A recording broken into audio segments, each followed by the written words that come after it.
السلام علیکم ورحمۃ اللہ وبرکاتہ۔ میرے اس چینل کے ناظرین، امید کرتا ہوں کہ آپ سب خیریت سے ہوں گے۔ میرے پیارے بھائیوں اور بہنوں، جسی طرح ہم روزانہ حاضر ہوتے ہیں آپ کے خوابوں کی تعبیرات لے کر، اسی طرح آج بھی ہم آپ کے خواب کی تعبیر لے کر آئے ہیں کہ جو اگر آدمی کوئی اپنے خواب میں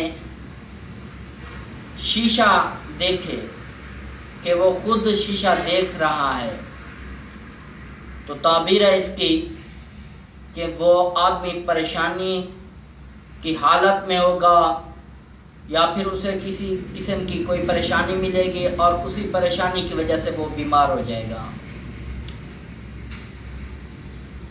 اللہ تعالیٰ سے استغفار کریں، توبہ کریں، اللہ تعالیٰ ایسی پریشانی اور بیماریوں سے نجات عطا فرمائے۔ میرے پیارے بھائیوں، امید کرتا ہوں کہ آپ کو یہ ہماری ویڈیو بہت زیادہ پسند آئے گی، تو گزارش ہے کہ ہماری اس ویڈیو کو سبسکرائب بھی کیجیے گا، لائک بھی کیجیے گا اور شیئر بھی کیجیے گا۔ شکریہ۔